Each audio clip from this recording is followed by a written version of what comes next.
Good morning बेटा। My name is विशाल बंसल। आप देख रहे हैं बीपीजी कॉमर्स सॉल्यूशन। आज से बेटा मैं आप लोगों को कराने जा रहा हूँ ट्वेल्थ कंपनी अकाउंट से इशू ऑफ शेयर्स के रिगार्डिंग जो है चैप्टर्स मैं आपको कराने जा रहा हूँ। काफ़ी इंपॉर्टेंट ये जर्नी रहने वाली है अभी, तो मैं इसके रिगार्डिंग आपको हर एक टॉपिक पे जो है वीडियोस प्रोवाइड करवाऊंगा। आज का जो मैं टॉपिक आपको देने जा रहा हूँ, मैं आज आपको बताऊंगा कंपनी क्या होती है, शेयर्स कैसे इशू किए जाते हैं, तो उनके बारे में। तो चलिए स्टार्ट करते हैं। फर्स्ट ऑफ ऑल बेटा आप लोगों को पता होना चाहिए कि कंपनी क्या होती है। मिस्टर प्रोफेसर हैने ने एक बहुत अच्छी लाइन कंपनी के बारे में बोली है। उन्होंने कहा है कि company is an artificial person created by low having the separate entity with a perpetual succession based on a common seal। उन्होंने ये बोला है कंपनी के बारे में, जैसा कि आप देख पा रहे हैं। ठीक है, तो सबसे पहले मैं वन बाय वन जो इन्होंने पॉइंट बोले उनके बारे में मैं आपको डिटेल में बताता हूँ। यही कंपनी के फीचर्स होंगे। इन्होंने कहा कि company is an artificial person. Company को आर्टिफिशियल पर्सन क्यों बोलते हैं?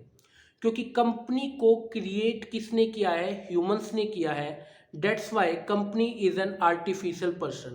ह्यूमन द्वारा की गई हर एक क्रिएशन एक आर्टिफिशियल क्रिएशन होती है। सेकेंड वन, उन्होंने कहा कि company having a perpetual succession. Perpetual succession उन्होंने क्यों बोला? क्योंकि कंपनी की स्टार्टिंग डेट हमें पता है, लेकिन हमें ये नहीं पता कि कंपनी एंड कब होगी। अब देखो, टाटा ग्रुप ऑफ इंडस्ट्री को 1905 में खोला गया था, लेकिन क्या आप ये बता सकते हैं कि कंपनी एंड कब होगी? हम बता ही नहीं सकते। तो इसी को बोलते हैं बेटा परपेचुअल सुसेशन। ये हमारा अकाउंट का एक प्रिंसिपल है, गोइंग कंसर्न, इस पे बेस्ड है। इसके बाद में आता है कि company based on a common seal. Common seal क्या होता है? कॉमन सील बेटा कंपनी का सिग्नेचर होता है। अब आपको पता है किसी भी लीगल डॉक्यूमेंट में अगर हमें आना है तो हमें अपनी कंसेंट वहाँ देनी होती है। तो कंसेंट के लिए एक रिटर्न सिग्नेचर देना होता है। अब कंपनी के अपने तो हाथ पैर होते नहीं बेटा, है ना? तो कंपनी सिग्नेचर कैसे करेगी? तो सिग्नेचर करने के लिए कंपनी की कॉमन सील बोले तो कंपनी की स्टैंप जो है वहाँ पे होती है। एक बोला गया कि company have a separate entity. Separate entity का मतलब क्या होता है? कि कंपनी की अपनी एक अलग पहचान है। ओनर्स तो आते रहेंगे बेटा, ओनर्स तो जाते रहेंगे। टाटा ग्रुप को स्टार्ट किया था जमशेद जी टाटा ने, उसके बाद उनके बेटे ने संभाला, उसके बाद रतन टाटा उनके बेटे ने संभाला। तो अब देखो, आज कंपनी को कौन संभाल रहा है हमें तो नहीं पता। ठीक है, फ्यूचर में कौन संभालेगा हमें नहीं पता।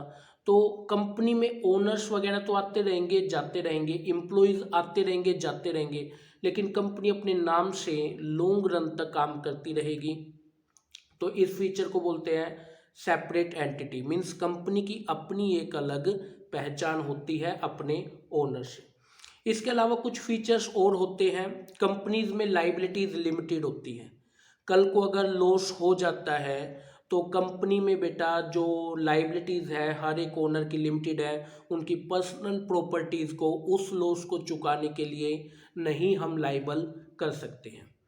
Company is a voluntary association. इच्छा के ऊपर होती है बेटा।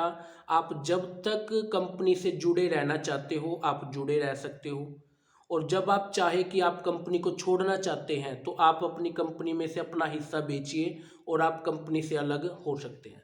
तो कंपनी में मेंबरशिप जो होती है वो वॉलेंट्री मेंबरशिप होती है, इच्छा पे डिपेंड होती है। एसोसिएशंस ऑफ मेंबर, देखिए कंपनी जो है वो मेंबर्स की एसोसिएशंस होती है, क्योंकि कंपनी को स्टार्ट कौन करता है? उसके मेंबर्स करते हैं। तो डेट्स वाई जो है company is an association of member. एक प्राइवेट कंपनी होती है, एक पब्लिक कंपनी होती है। तो दोनों को स्टार्ट करने वाले ओनर्स ही होते हैं। ठीक है, तो प्राइवेट कंपनी में जैसे आप लोगों को पता है कि कम से कम मेंबर होने चाहिए 2, मैक्सिमम कितने होने चाहिए? मैक्सिमम मेंबर होने चाहिए हमारे पास में 50। ठीक है, सॉरी 50 बोला, 200 होने चाहिए। और पब्लिक कंपनी में कम से कम 7 मेंबर होने चाहिए, मैक्सिमम की कोई लिमिट नहीं है। ठीक है, तो इस तरीके से ये मेंबर्स मिलके ही एसोसिएशन को बनाते हैं। क्लियर है? अब देखिए इसी कड़ी में एक नेक्स्ट आपके पास क्वेश्चन आता है कि ये प्राइवेट कंपनी और पब्लिक कंपनी क्या होती है। देखिए ये क्वेश्चन बहुत इंपॉर्टेंट है, हम क्लास 11th बिजनेस से सीखते आए हैं। तो मैं आज इसके बारे में आपको बताता हूँ, प्राइवेट और पब्लिक कंपनी के बारे में। सुनिए ध्यान से। प्राइवेट कंपनी होती है वो कंपनी जिसे स्टार्ट कौन करते हैं, कुछ मेंबर्स मिलके करते हैं, ठीक है। और इसमें कम से कम 2 होने चाहिए और मैक्सिमम 200 लोग हो सकते हैं। प्राइवेट जो कंपनी होती है बेटा, इस कंपनी के पास एक सबसे बड़ा ये पॉइंट होता है कि ये कंपनी मार्केट में शेयर इशू नहीं कर सकती है, इसके पास ऐसा कोई अधिकार नहीं होता है। इस कंपनी को अगर रुपया चाहिए तो ये रुपया कहाँ से लाएगी, इसके मेंबर्स कंपनी में रुपया इन्वेस्ट करेंगे और उसके हिसाब से ही रुपया आएगा। लेकिन ये पब्लिक से रुपये की डिमांड नहीं कर सकती है। मतलब प्राइवेट कंपनी कभी भी मार्केट में शेयर इशू करके आम जनता से रुपया नहीं मंगा सकती है। लेकिन पब्लिक कंपनी को स्टार्ट करने के लिए कम से कम 7 और मैक्सिमम की कोई लिमिट नहीं है। पब्लिक कंपनी वही कंपनी होती है बेटा जो पब्लिक का रुपया भी अपनी कंपनी में इन्वेस्ट करवाए। मतलब ये एक ऐसी कंपनी है जो मार्केट में शेयर इशू करेगी और शेयर इशू करके पब्लिक का जो रुपया है वो अपनी कंपनी में इन्वेस्ट करवाएगी। इसी वजह से उसको पब्लिक कंपनी बोला गया है। क्लियर है। तो पब्लिक कंपनी में जो है शेयर्स के हिसाब से जो है पता चलता है कि वो कितने हिस्से के लिए कंपनी का जो है मेंबर है। प्राइवेट कंपनी में कंपनी के एंड में प्राइवेट लिमिटेड वर्ड लिखना जरूरी है और पब्लिक कंपनी के एंड में हम सिर्फ लिमिटेड वर्ड को जो है लिखते हैं। प्राइवेट जो कंपनी होती है उसे स्टार्ट करने के लिए कम से कम 1 लाख रुपया कैपिटल चाहिए होती है। पब्लिक कंपनी के लिए मिनिमम 5 लाख रुपए जो है कैपिटल चाहिए होती है। ठीक है। तो ये कुछ डिफरेंस है बेसिक जो प्राइवेट और पब्लिक कंपनी के बीच में आते हैं।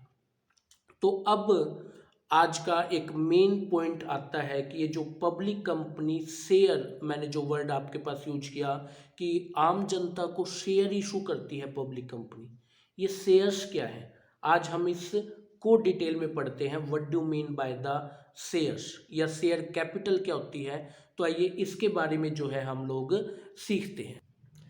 तो चलिए बेटा मैं अब आपको सिखाता हूँ कि ये शेयर्स क्या होते हैं, शेयर्स कैपिटल क्या होते हैं। सुनिएगा बड़े ध्यान से। सपोज कि हमारे पास एक कंपनी है ABC limited company. ABC limited company एक कंपनी है। उस कंपनी की टोटल कैपिटल जो है वो है 10 लाख रुपीज की। 10 लाख रुपीज एक कंपनी की टोटल जो है वो कैपिटल है। समझ रहे हैं आप लोग इस चीज को। तो 10 लाख रुपीज टोटल कैपिटल है। कंपनी इस 10 लाख की कैपिटल को छोटे छोटे अंशों में डिवाइड कर देगी। उन अंशों को ही क्या बोलते हैं, शेयर्स बोलते हैं। जैसे कि कंपनी ने डिसाइड किया कि मेरी कंपनी की जो फेस वैल्यू है वो होगी 50 रुपीज ईच शेयर। एक शेयर मेरा कितना रुपए का होगा, 50 रुपए का होगा। टोटल कैपिटल कितनी है बेटा, 10 लाख रुपए की है। तो इस तरीके से कंपनी के नंबर ऑफ शेयर कितने बने। तो इस तरीके से कंपनी को अगर नंबर ऑफ शेयर आपको निकालने हैं तो इसके लिए एक फॉर्मूला आप अप्लाई करिए। फॉर्मूला क्या होगा, टोटल कैपिटल डिवाइड बाय में face value of share. Face value of share, समझ रहे आप लोग यहाँ पे। तो हमारे पास में टोटल कैपिटल कितनी है, 10 लाख रुपीज की, और फेस वैल्यू ऑफ शेयर कितना है बेटा, 50 रुपीज का है। तो अगर हम इस 10 लाख को 50 से डिवाइड करें तो ये हमारे पास 20,000। तो नंबर ऑफ शेयर हमारे पास यहाँ पे कितने बन के आए बेटा, 20,000। तो 20,000 नंबर ऑफ शेयर जो है ये बन के हमारे पास में आए हैं। तो हमारे पास कंपनी में ABC लिमिटेड कंपनी के पास नंबर ऑफ शेयर कितने बेटा, 20,000। और फेस वैल्यू जो है एक शेयर की कितनी है, फेस वैल्यू पर शेयर जो है वो 50 ईच है। क्लियर है। तो अब कंपनी को जितने रुपये की जरूरत होगी उतने रुपये के बराबर कंपनी मार्केट में शेयर इशू करेगी और जो रुपया है वो अरेंज कर लेगी। अब जैसे कि सपोज करें कि अभी जो है कंपनी को जरूरत थी 5 लाख रुपए की, कंपनी को जरूरत कितनी थी, 5 लाख रुपए की जरूरत थी। तो कंपनी क्या करेगी, 5 लाख रुपए के बराबर शेयर मार्केट में इशू करेगी और 5 लाख रुपया जनता से जो है वो डिमांड करके मंगा लेगी। अब जैसे कि एग्जाम्पल के रूप में हमें कितने रुपए चाहिए यहाँ पे बेटा, 5 लाख चाहिए ना यहाँ पे। तो हमें जो है क्या करना होगा, number of share issue to public. तो हम पब्लिक को कितने शेयर इशू करेंगे बेटा, हमने पब्लिक को इशू करने होंगे 10,000 शेयर, 10,000 शेयर। और आपकी यहाँ पे फेस वैल्यू ऑफ पर शेयर वो कितने रुपए की होगी, तो फेस वैल्यू ऑफ पर शेयर जो है वो 50 रुपीज की है। तो इस तरीके से टोटल शेयर कैपिटल आप कितने रुपए की इशू कर देंगे, तो 10,000 मल्टीप्लाई बाय द 50, तो 5 लाख रुपीज की आप यहाँ पे क्या इशू कर देंगे, शेयर्स कैपिटल को इशू कर देंगे। अब आपने अपनी कंपनी के 5 लाख रुपीज के बराबर के शेयर पब्लिक को दे दिए हैं और पब्लिक ने 5 लाख रुपया आपको जो है यहाँ पे दे दिया है। समझ पा रहे हैं आप इस चीज को। तो आपकी कंपनी के पास कितना रुपया आ गया, 5 लाख। लेकिन एक चीज का ध्यान रखिए, 5 लाख रुपया लेने के चक्कर में आपने अपनी कंपनी के 50% शेयर आम जनता को इशू कर दिए हैं। और बेटा शेयर को जब भी हम इशू करते हैं तो शेयर्स के पास कंपनी के वोटिंग राइट जो है होते हैं। तो इट्स मीन कंपनी का 50% हिस्सा अब आम जनता के पास है, तो वो उसके हिसाब से जो है काम कर सकती है। क्लियर है। तो आज की क्लास में मेरा एक मेन मकसद यही था आपको बताने का कि कंपनी क्या होती है, कंपनी के फीचर्स क्या होते हैं और ये जो शेयर कैपिटल है ये क्या होती है। ठीक है, अभी ये चैप्टर बहुत बड़ा है, स्टेप बाय स्टेप थोड़ा थोड़ा करके हम सीखेंगे। नेक्स्ट क्लास में मैं आपको सिखाऊंगा शेयर्स की जर्नल एंट्रीज को करना। ठीक है, तो आज के लिए बेटा इतना ही क्लास में। ठीक है, अभी इसमें थ्योरी भी बहुत सारी बची हुई है, मैं आपको थ्योरी पे भी एक कंप्लीट वीडियो एक दिन दूंगा जिसमें आपको सभी थ्योरी भी है इसकी क्लियर हो जाएगी। ठीक है, तो टेक केयर बेटा, बाय।